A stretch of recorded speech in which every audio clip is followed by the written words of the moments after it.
ദൈവതിരുനാമം മഹത്വപ്പെടട്ടെ. ഏവർക്കും ശുഭദിനം ആശംസിച്ച് ശുഭചിന്തയിലേക്ക് നമുക്ക് പ്രവേശിക്കാം. ജീവിതയാതനയുടെ പെരുമഴ ജീവിതത്തിൽ ആവോളം നുകർന്ന ഒരു യുവാവ് തൻ്റെ മനോഭാരം ഇറക്കി വെക്കാനും ഒരല്പം ആശ്വാസം കണ്ടെത്താനും ബുദ്ധൻ്റെ അരികിലെത്തി. യൗവനക്കാരനായ ആ മനുഷ്യൻ താൻ ബാല്യത്തിൽ അനുഭവിച്ച മനോദുഃഖവും ശാരീരിക ക്ലേശവും യൗവനത്തിൽ വന്നു ചേർന്ന പ്രതികൂല സാഹചര്യങ്ങളും ബുദ്ധനെ അറിയിച്ചു. ദുഃഖഭാണ്ഡത്തിൻ്റെ കെട്ടഴിച്ചു വിട്ട ആ യുവാവ് ആശ്വാസത്തിൽ ബുദ്ധൻ്റെ അരികിൽ പ്രതീക്ഷയോട് കാത്തിരുന്നു. ഒരു നല്ല മറുപടി ബുദ്ധനിൽ നിന്ന് ലഭിക്കും എന്നതായിരുന്നു അദ്ദേഹത്തിൻ്റെ പ്രതീക്ഷ. എന്നാൽ ബുദ്ധൻ ഒരു വാക്കുപോലും മറുപടി പറയാതെ ആ യുവാവിനെ കൂട്ടിക്കൊണ്ട് കടൽ തീരത്തേക്ക് പോയി. ഇളകി മറിഞ്ഞുകൊണ്ടിരിക്കുന്ന സാഗരത്തെ ചൂണ്ടിക്കാട്ടിക്കൊണ്ട് ബുദ്ധൻ പറഞ്ഞു, മകനെ, നീ ഇളകി മറിഞ്ഞുകൊണ്ടിരിക്കുന്ന കടലിനെ കണ്ടുവോ? ഊവ എന്ന് യുവാവ് മറുപടി പറഞ്ഞു. അല്പം കഴിഞ്ഞ് ഒന്നിനു പുറകെ മറ്റൊന്നായി തീരത്തേക്ക് ആഞ്ഞടിച്ചു കയറുന്ന തിരമാലകളെ ചൂണ്ടിക്കാണിച്ചുകൊണ്ട് ബുദ്ധൻ പറഞ്ഞു, മകനെ, ഈ തീരമാണ് മനുഷ്യജീവിതം.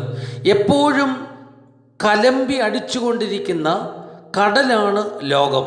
ലോകമാകുന്ന കടൽ സ്വയം സൃഷ്ടിക്കുന്ന തിരമാലയുടെ ഉഗ്രകോപം ഏറ്റുവാങ്ങുന്നത് നിർവികാരനായി കഴിയുന്ന ആ തീരമാണ്.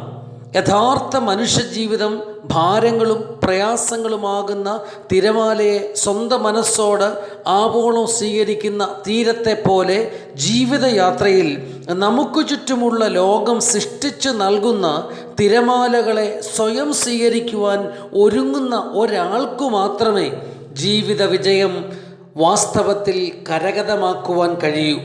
ഓരോ തിരമാലയും തീരത്തെ ശുദ്ധി ചെയ്ത് കടന്നു പോകുന്നത് പോലെ ഓരോ പ്രതികൂലതകളും നാം ആകുന്ന തീരത്തെ ശുദ്ധി ചെയ്തുകൊണ്ടിരിക്കുന്നു. ആകയാൽ ഈ ലോകസാഗരം സൃഷ്ടിക്കുന്ന ദുഃഖങ്ങൾ തീരം കണക്കെ ഏറ്റുവാങ്ങുവാൻ നാം ഉത്സുകരാകണം. ഒന്നിന് പിന്നാലെ മറ്റൊന്ന് കണക്കെ പ്രതികൂലതകളെ പ്രതീക്ഷിക്കുന്നവൻ പ്രതിസന്ധി മധ്യേ തകർന്ന് തരിപ്പണമാകില്ല. ഈ ദൃഷ്ടാന്ത കഥ നമ്മെ പഠിപ്പിക്കുന്ന ചിലതുണ്ട്.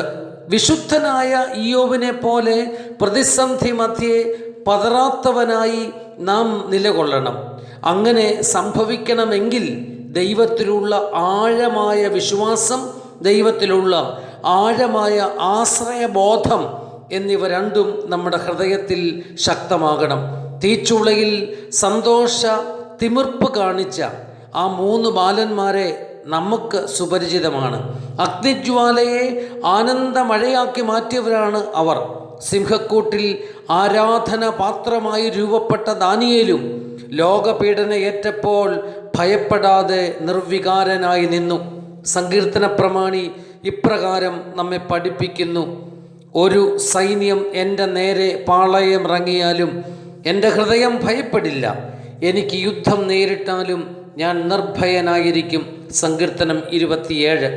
യഹോവ എൻ്റെ വെളിച്ചവും എൻ്റെ രക്ഷയുമാകുന്നു, ഞാൻ ആരെ ഭയപ്പെടും? യഹോവ എൻ്റെ ജീവൻ്റെ ബലം, ഞാൻ ആരെ ഭയപ്പെടും? പ്രിയ സഹോദരങ്ങളെ, അനുദിന ജീവിതത്തിൽ കലുഷിതമായി ഉണ്ടാകുന്ന സങ്കടക്കടലും ഭാരവും പ്രയാസവും ആഴത്തിലുള്ള ആശ്രയബോധവും വിശ്വാസവും ദൈവത്തെക്കുറിച്ചുള്ള നിരന്തര ചിന്തയും നമ്മെ ആ വലിയ സാഗരത്തിൽ നിന്നും തിരമാലകളിൽ നിന്നും സംരക്ഷിക്കും. ആയതുകൊണ്ട് വിശ്വാസമുള്ളവരായി, ആശ്രയബോധമുള്ളവരായി, എപ്പോഴും സർവശക്തനായ ദൈവത്തെ ഹൃദയത്തിൽ വഹിക്കുന്നവരായി നാം രൂപപ്പെട്ടാൽ നാം ശുദ്ധി ചെയ്തുകൊണ്ടിരിക്കുന്ന അനുഗ്രഹീത തീരമായി രൂപപ്പെടും. ശുഭദിനം ആശംസിക്കുന്നു. ഏവർക്കും നന്ദി.